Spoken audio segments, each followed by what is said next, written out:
Look out now!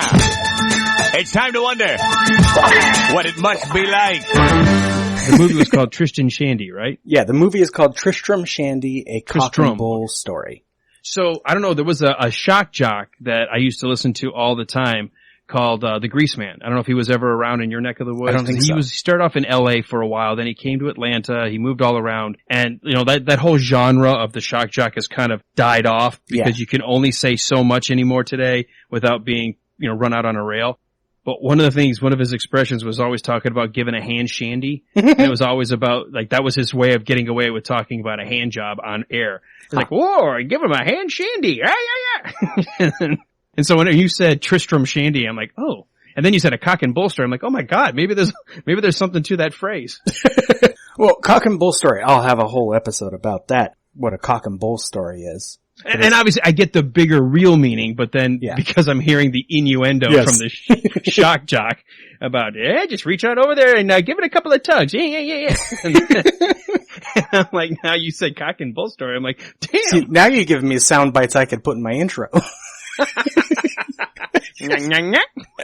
You know, that's the other thing I love doing, which I can't tell if it drives guests nuts or not, or listeners. I can't help it. I play with my voice. I'll do accents. I'll do poor imitations of what's in the movie. I just have fun. You know what? If it shakes up, if it gives the listener a little mental goose, why not? I've noticed that I would do that in real life. Like in front of my students, I will start talking in a weird accent. We do a delivery exercise one day where it's like bonus points if you do an accent, if you just take on a weird voice and do this thing. Mm-hmm. But on my podcast, I don't do that very much. I have a certain voice that I put on for a show and they sound very different. Mandy sucks. I often sound, because I deliberately would record in the morning, so I sound like I don't have much energy. But by the end of a recording, sometimes I'll be getting like, you know, to a rant and I'll get a lot of energy and get angry. And there's a few episodes that are very much that and very like long, thoughtful pauses and stuff. But I don't do accents in them. Maybe just because they don't come up. I've found, maybe this is bad for me, and since I want to do movies by minutes, which often are fun with conversation, is I am better at doing the shows by myself, I think. Well, you know, it could be you'll find the right person you kind of click with. I mean, that's half the battle. I mean, let's face it. We all love what we do, but there's got to be that little special something, you know, that, what does the French say? The je ne sais quoi? Yeah. You've got to find that special, that certain something. And you can't really put a finger on it. Like, I know Walt, he doesn't do any of the editing. He doesn't do any of the heavy lifting when it comes to marketing, social media, nothing. But when we start recording, it's like I forget we're recording. It just becomes fun. And then I look up and go, oh my God, we've gone way over time, you know, and it's just, when you find someone you can click with like that, I think that helps. Did you and Walt know each other before, you knew each other in person before the show, right? We knew each other only a handful of times. One of the guys that I have filled in for, before, he has a radio show called BK on the Air, and his whole show is focused on nostalgic geekiness, and he talks about everything from comic book movies of today and linking them to being a kid, being that kid that was picked on initially for liking Captain America, and now everybody likes Captain America, you know, stuff like that. And so I had filled in for him once, a while back, and the first time I filled in, he said, well, I'm going to have my buddy Walt join in. So Walt was actually BK's, you know, long friend. Oh, okay. And Walt and I just hit it off. I mean, here he is coming into the studio for the very first time as a guest. I'm trying to fill in for BK, following his format, his show. I print all this stuff out. And then 2 hours was gone, like in the blink of an eye. And I just knew that's a guy I get along with. And we did 2 or 3 more shows together. And then when I came up with the idea for the Wilder Ride, I just knew, I said, Walt's got the personality that I think would mesh with what I'm trying to do. Nice. And when I talked to him about it, he said, holy crap. He said, you know, I don't get to do a lot of radio because of my day job, and I love when I can fill in, but I've been thinking about a podcast, but I didn't know where to even start or what to do, and come to find out maybe it's because of the technical challenges too, but it's like he saw in me the stuff he couldn't do that I could, and vice versa. I saw the what he would bring in terms of content, in terms of voice and quality, and he's got a whole different view. Like when we talk about a movie, like there are certain things that he gravitates towards that I'm like, I'm so glad you did that research. I never would have thought to go down that path. Yeah. And I tend to be over here. So between the two of us, we usually cover a pretty good wide swath of material. So it's fun. And when you find someone you click with, you know, it's worth keeping. Yeah. I have 2 things. One, a comment. I think there's a couple like movies by minutes people that I get along really well with. We mesh well in a recording, but we're almost too similar. Like me and Sean German, I think we'd be entertaining together, but in terms of research and stuff, we'd come up with a lot of the same information because we have a similar approach to like shows and what we like and are gonna do. You both are like the straight man. Mm-hmm. You need like the Dave Pallas to the Sean German. Yeah. You know, you gotta find your Robin. I need my Dave Pallas. Yes. But nothing to slight, Allison, my current co-host for the Room Minute, but No, and I didn't mean to sound like that. It's just, I think when you were making the comment about how you and Sean, I'm like, I can see that. You and Sean have very similar approaches. They're almost in some ways speech patterns on how you deliver things. I mean, he had one episode where we let him talk for 10 minutes straight. Yes. Yeah. On Young Greaseman. It was great. I did on purpose because it was, number one, it was great. And number two, I knew I was going to come in with a funny joke about class dismissed. So, but you know what? That's me. I could do the same thing as Sean. You let me monologue for 20 minutes, I'll do it. But then Walt will all of a sudden hear something in a weird context and he'll make a joke. And next thing you know, we're off on the rabbit trails for like the next 20 minutes before we get back on track. Right. Yeah.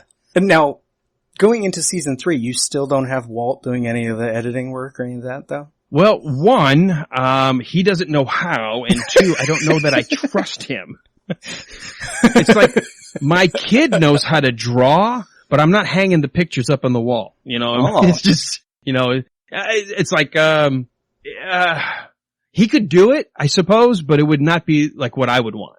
And it's just gotten to the point where I'm so comfortable doing it now. I almost feel like that's part of the creation of the show because it really is a creative process. Wait, what do you call the Walt to you or the Dave or whatever to Sean? There's the straight man and then what's the other person? A comic relief. Comic relief, like the color guy or whatever? Yeah, the color guy, the color commentator. What I would like to be is someone's color guy. You want to be the color guy. Well, I don't want to edit. Okay, I thought I was talking about just in terms of personality on the mic. I know. Yeah, behind the scenes, Walt is considered incompetent. How about that? No, he's not. I don't want, cause he's gonna hear this at some point. No, Walt knows his limitations. You know what? He's a big fan of that Clint Eastwood line. Man's got to know his limitations. Man's got to know his limitations, and he knows what they are. It is useful. Plus, if someone else was editing me all the time, I'd probably get upset about how they were doing it. It'd be a problem. Yeah, maybe. There's a great thing when I was on a Marvel Movie Minute. It was me and, was that Andy Nelson? Where it was essentially a few episodes of us trying to like out-research each other. Because we both had all of the background, same research. He's the host, I'm the guest, and we had the same research. I'm like, yeah, but did you see this? Oh yeah, well I will see that research and up you my research. Oh yeah, well I'm all in with mine. We were getting so nitpicky, we were like, but could you see what was written on the computer screen in the background? You know what's funny? Speaking of kind of like the duality of teamed co-hosts, the guys that do the Rocky Minute, we actually had an episode where they were in with us, and Doug tends to be a little bit more like me, sort of driving the show, sort of like the front guy, and Jason is more like Walt. In fact, we even had a comment where Doug said said something that said, Jesus, Jason, you're like Walt, but like 10 years in the future, like what you see is that's what you're going to be. And then I swear not 10 minutes later, because Walt gets bored and will start like Googling or Facebooking. Yeah. And then same thing with Jason. So Doug and I are talking and all of a sudden, Jason goes, oh, hey guys, I know we're recording, but I just want to let you know that it looks like some escaped prisoner is, and then all of a sudden he paused, he said, oh, never mind, Walt just posted that on Facebook. So while Doug and I are talking, they're both on Facebook.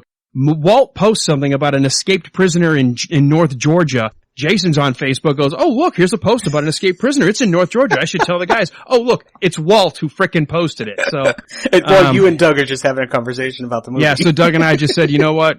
I said, Doug, you're just looking at yourselves 10 years from now. I said, you know, I'm about 10 years older than you. Walt's 10 years older than Jason. We're just your future selves talking to you right now. And it was funny. And those guys are really, really funny too. The two cops in New Jersey. You gotta have a sense of humor, don't you? Yeah. So.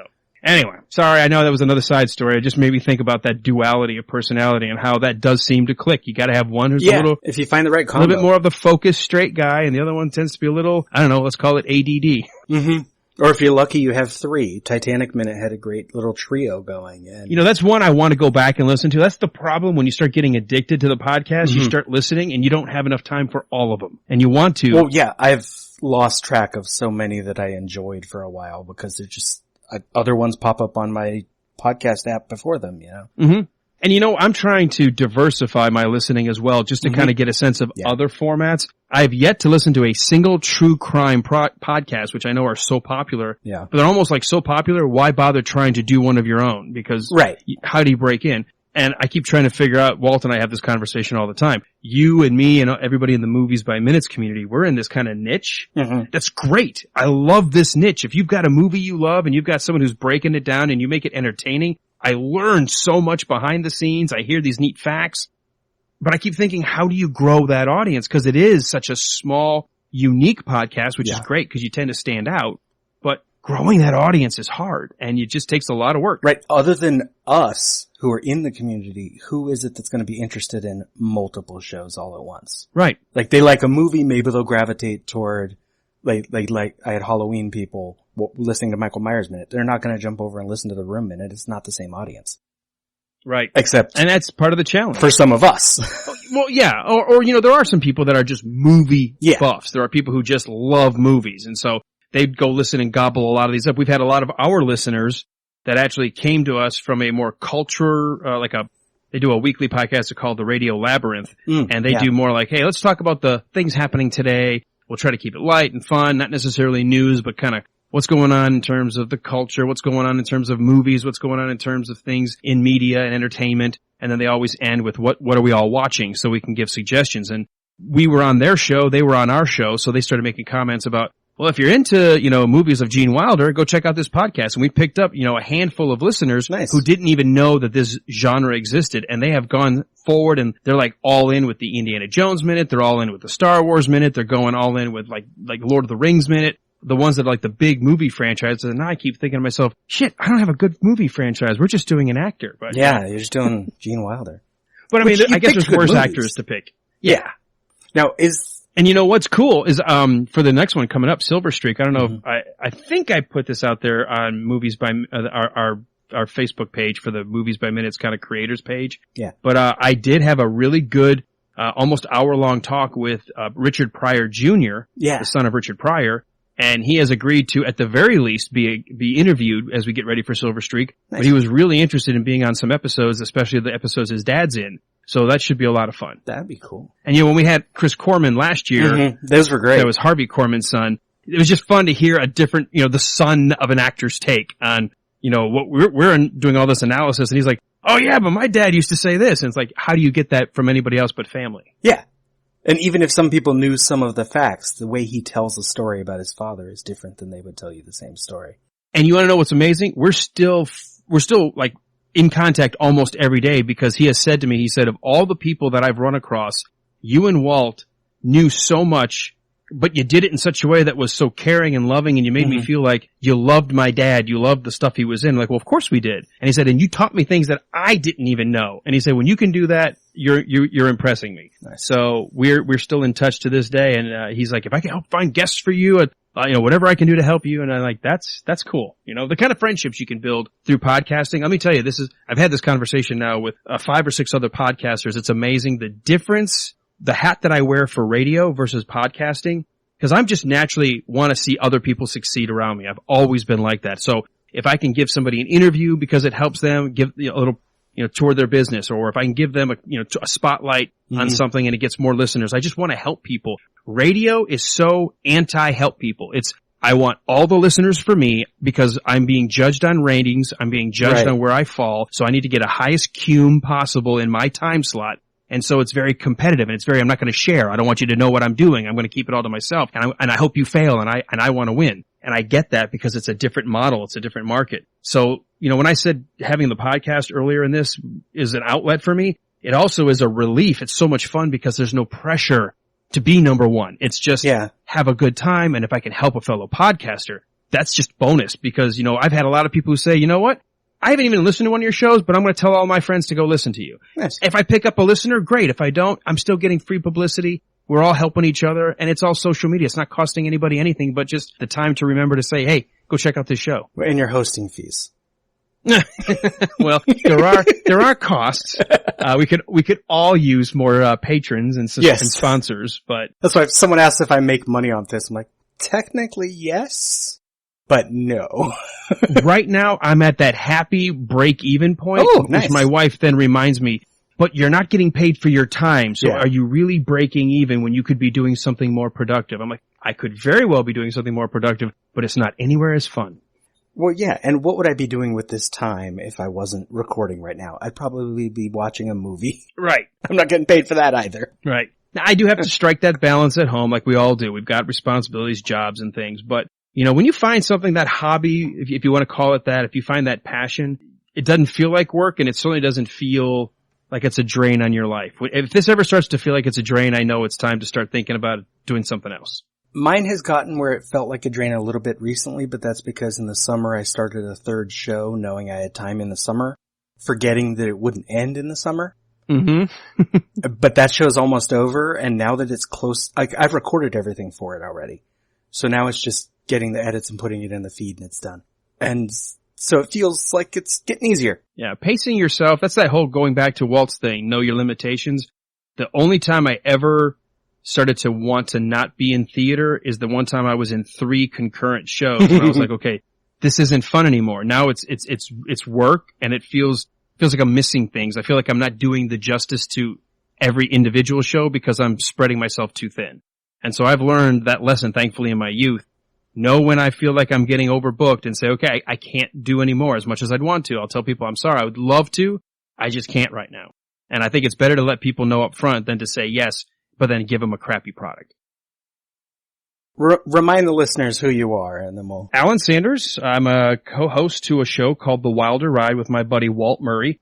We have a podcast based on the Movies by Minutes format where we look at the movies of, in this case, Gene Wilder, hence the name Wilder Ride. Gene Wilder 1 minute at a time. We've done Blazing Saddles for our second season. We did Young Frankenstein for our first season, and we are in pre-production for Silver Streak, which will air in early 2020. We also have a lot of side content, some Patreon content. We looked at Poltergeist. We also looked at Christmas Vacation, The Big Lebowski, Princess Bride, and Ghostbusters, and getting ready to do, at the time of the recording anyway, Planes, Trains, and Automobiles. So we do some non-Gene Wilder stuff, but more of the high level, just having a fun discussion, not the deep dive that we do for our regular seasons, like with the Gene Wilder work. And because I still don't have an intro or an outro, I'm Robert Black. You can find my stuff at lemmingdrops.com. If you want to follow me with my annoying politics, you can look up Robert E.G. Black on any of your social media. Or my podcasts, Michael Myers Minute, Dave Made a Minute, Annihilation Minute, The Room Minute, Mandy Sucks Minute, and I've kind of abandoned it, but not on purpose, Mandalorian's Time Machine. Oh my god, you didn't. You did! You told me to. What the? I was just messing with you for punching me in the arm. But I can't believe you did it! Oh, too good. Too good. Oh. Well, good night.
Cut.